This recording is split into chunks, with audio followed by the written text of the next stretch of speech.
देखिए, चुनाव पर असर तो मिलेगा ही। आप बता में जब हमारी बातों को नहीं माना जाएगा, अधिवक्ता समुदाय की बातों को नहीं माना जाएगा, तो अधिवक्ता समुदाय यदि सरकार से विमुख होता है तो निश्चित रूप से इसका प्रभाव। किसी भी कचहरी में आप देख लेंगे तो हर कचहरी के बाहर ये लिखा रहता है कि कोई भी शस्त्र ले आना या ले जाना अब मना है। हमारे लिए हथियार के समान है हड़ताल, जिससे हम सरकार को या किसी भी शासन प्रशासन को प्रभावित कर सकते हैं। अगर हड़ताल ही हमसे छीन लिया जाएगा तो हमारे पास कोई भी। भारत का सबसे बड़ा राज्य है और वहाँ एडवोकेट प्रोटेक्शन बिल तक लागू नहीं हो पा रहा है। यहाँ कहीं ना कहीं हमारे प्रतिनिधित्व का अपमान भी है। उत्तर प्रदेश में अधिवक्ता लगातार अपनी मांगों को लेकर कहीं ना कहीं आंदोलनरत होते हैं। बीते दिनों ही जिस तरीके से मेरठ बार काउंसिल की बैनर तले एक मीटिंग की गई, उसमें एक फैसला लिया गया कि 22 अक्टूबर को समूचे उत्तर प्रदेश में न्यायिक कार्य का बहिष्कार किया जाएगा। गोरखपुर के उत्तर प्रदेश में हम हैं तो यहाँ से जान लेते हैं क्या कुछ मुख्य मांगे थी जिसको लेकर मेरठ में तकरीबन 60 जिलों से जो अधिवक्ता थे वो पहुँचे थे, और क्या कुछ मांगे थी वो मांगे मान गई। जी बताइए सर, क्या नाम है? मैं कृष्णा मोदर पाठक, अध्यक्ष जिला अधिवक्ता एसोसिएशन गोरखपुर। क्या कुछ मांगों को लेकर आज न्यायिक कार्य का बहिष्कार किया गया है? देखिए, ऐसा है कि आज के दिन में अधिवक्ता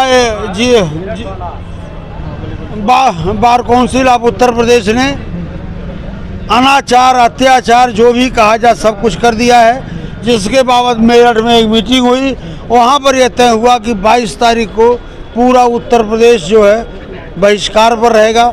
आज सुबह मैंने टेलीफोन से वार्ता किया।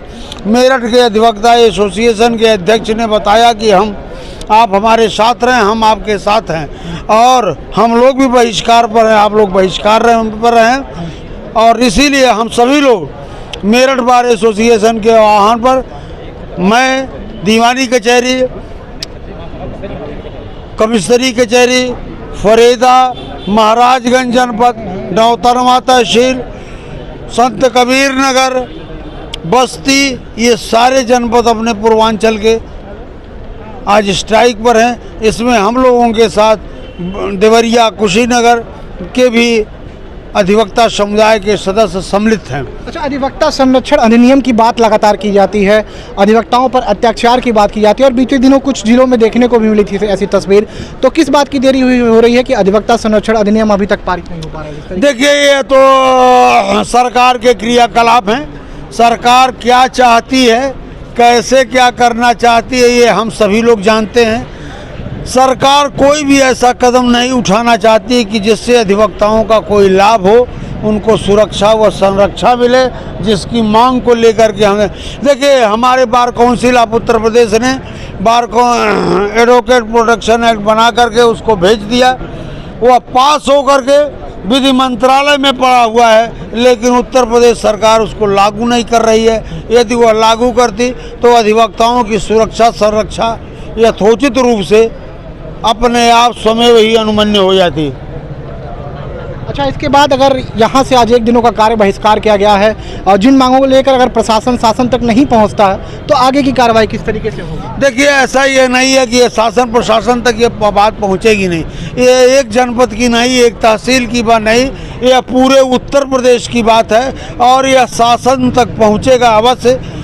शासन के लोगों को चाहिए कि आम पब्लिक, हम अधिवक्तागण हैं, हम लोग भी आम हैं, हम भी मतदाता हैं, हम भी मत देते हैं। और एक अधिवक्ता यदि वह चाहते तो कम से कम 40 से 50 वोट सामान्यतः प्रभावित कर सकता है।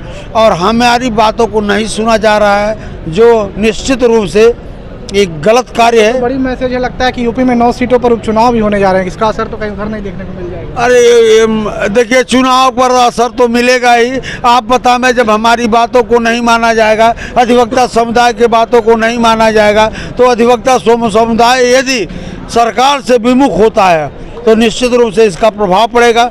लेकिन हम उम्मीद करते हैं उत्तर प्रदेश सरकार से कि उत्तर प्रदेश सरकार हमारी बातों को मानेगी और अधिवक्ता समुदाय के साथ खड़ी रहेगी और अधिवक्ता समुदाय उनके साथ खड़ा रहेगा। क्या लगता है कि युवा अधिवक्ता होकर आप आते हैं और किस तरीके की मांगों को? देखिए, हम अधिवक्ता वर्ग की सबसे पहली बात, ना तो सरकार सुन रही है, ना कोई तबका हम लोग का सुन रहा है।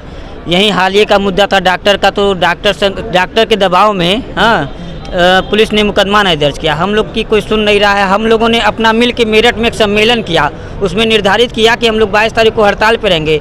तुरंत बार काउंसिल का लेटर आता है, इससे कहा जाता है यह संवैधानिक सम्मेलन है, इसको खारिज किया जाएगा। जो हड़ताल पे करेगा उसके खिलाफ कार्रवाई की जाएगी।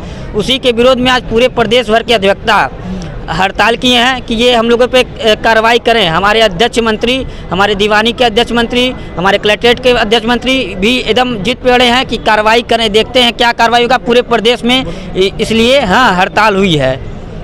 युवा अधिवक्ता हैं, आपसे भी बातचीत कर लेते हैं, क्या कुछ? जैसा कि मैं ये कहना चाहता हूँ, अधिवक्ताओं के लिए हड़ताल ही है जो वो हथियार के समान है। क्योंकि हमें किसी भी कचहरी में आप देख लेंगे तो हर कचहरी के बाहर ये लिखा रहता है कि कोई भी शस्त्र ले आना या ले जाना अब मना है। हमारे लिए हथियार के समान है हड़ताल, जिससे हम सरकार को या किसी भी शासन प्रशासन को प्रभावित कर सकते हैं। अगर हड़ताल ही हमसे छीन लिया जाएगा तो हमारे पास कोई भी अपनी सुरक्षा के लिए कुछ भी नहीं बचेगा। हड़ताल छीन लिया जाएगा तो कोई सुरक्षा के लिए कोई और हथियार नहीं बचेगा।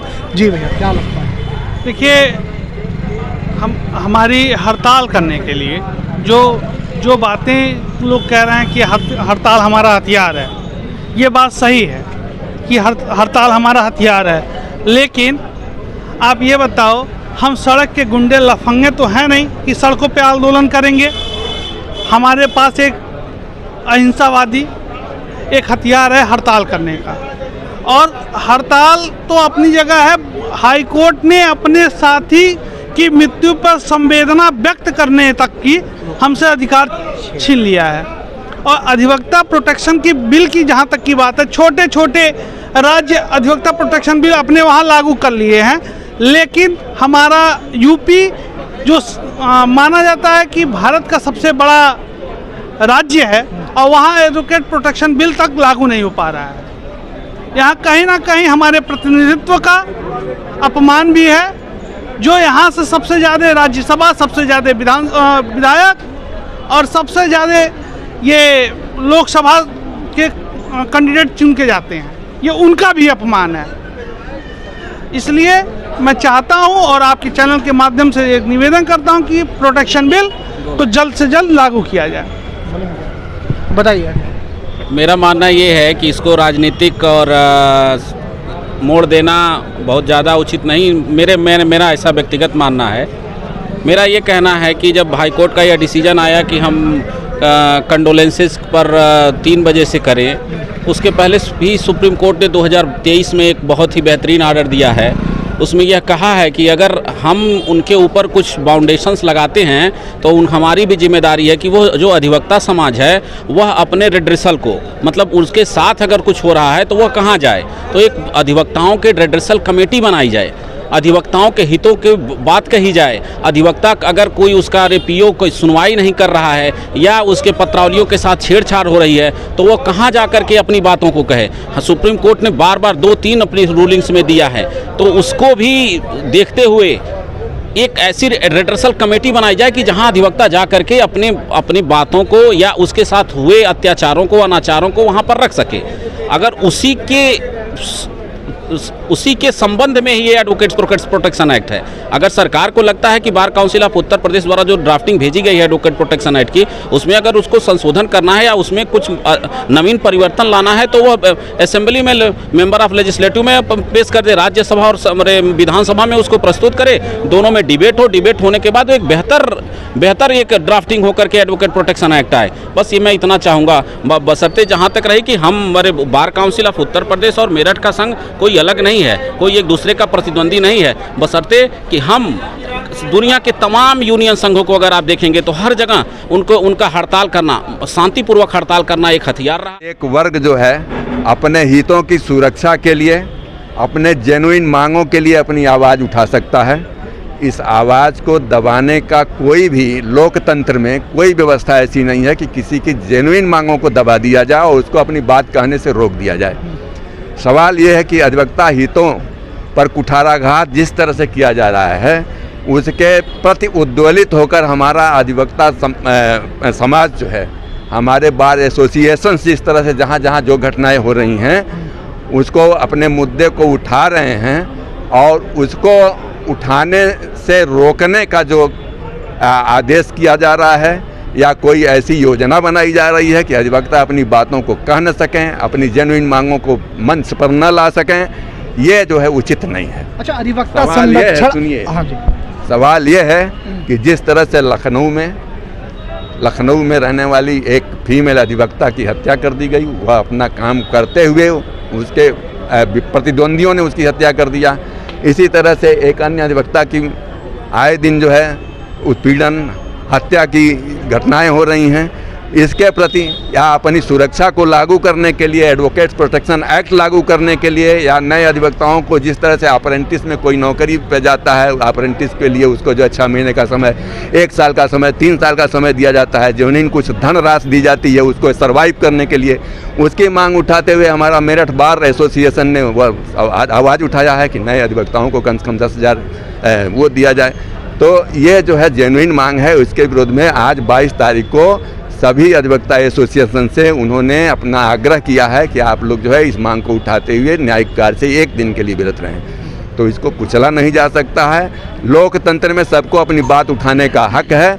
मैं ये कहूँगा कि यह जनतांत्रिक तरीके से यदि कोई बात अधिवक्ता भी उठा रहे हैं तो उनके हितों की परिवाद सुरक्षा किया जाए। यह सरकार का जो है न्यायिक दायित्व है, सामाजिक दायित्व है और संवैधानिक दायित्व है। अच्छा, यहाँ से कितना असर अगर सरकार तक बात की जाए, शासन तक पड़ेगा आप लोगों के? क्योंकि प्रदेश देखिए अभी इसके पहले 2-3 दिन पहले पेपर में निकला था, हमारे जो मंत्री ब्रजेश कुमार पाठक गए थे देवरिया में, किसी बार एसोसिएशन का उन्होंने उद्घाटन किया, किसी बिल्डिंग का उद्घाटन किया है। उसमें उन्होंने बोला था कि हमारे देश की स्वतंत्रता के अभियान में 90% अधिवक्ताओं ने भाग लिया और 90% अधिवक्ताओं का ही योगदान रहा। तो अगर अधिवक्ता अपनी बात उठाना चाहेगा तो उसको कोई रोक नहीं सकता है, किसी भी कानूनी अवैध तरीके से नहीं रोका जा सकता है। और हमारी ही सरकार है, हमारे देश की सरकार है, भारतवर्ष की सरकार है, तो उसको अधिवक्ता भी उसके एक अंग हैं। तो इसलिए जो है इसको दबाया नहीं जा सकता है। निश्चित रूप से हम उसमें कामयाब हो जाएंगे। क्या लगता है कि अधिवक्ता होने के साथ साथ जिस तरीके से लगातार प्रदर्शन की बात आती है, विरोध की बात आती है? देखिए, अधिवक्ता कभी भी आंदोलन और इस तरह का विरोध करने के लिए मानसिक रूप से तैयार नहीं होता है। अधिवक्ता ही एक ऐसा वर्ग है कि उसका मुवक्किल मेहनताना दे या न दे, अगर जिम्मेदारी ले ली है तो वो उसको निभाता है। यह अधिवक्ता ही वर्ग है जो टीन शेड में, झोपड़ी में बैठ करके और सबका काम करता है। सरकार आज तक 70 साल में सभी वर्गों को सुविधाएं मिली हैं, लेकिन अधिवक्ताओं को क्या सुविधाएं मिली? आज भी अदालतों में टार्च और ये फ़ोन की उसमें काम करने का अवसर मिल जाता है, किसी ने नहीं देखा। लेकिन कभी अधिवक्ता ये नहीं कहता कि साहब नहीं है तो नहीं करेंगे। अधिवक्ता का हमेशा ये मंशा रहती है कि वह काम आज निपट जाए। तो इसलिए अधिवक्ता कभी भी बिट्रेयल में नहीं रहता। और यह भी सही है कि अधिवक्ता जब आंदोलन पर आएगा तो फिर उसको रोकना मुश्किल हो जाएगा। मेरा इतना कहना है कि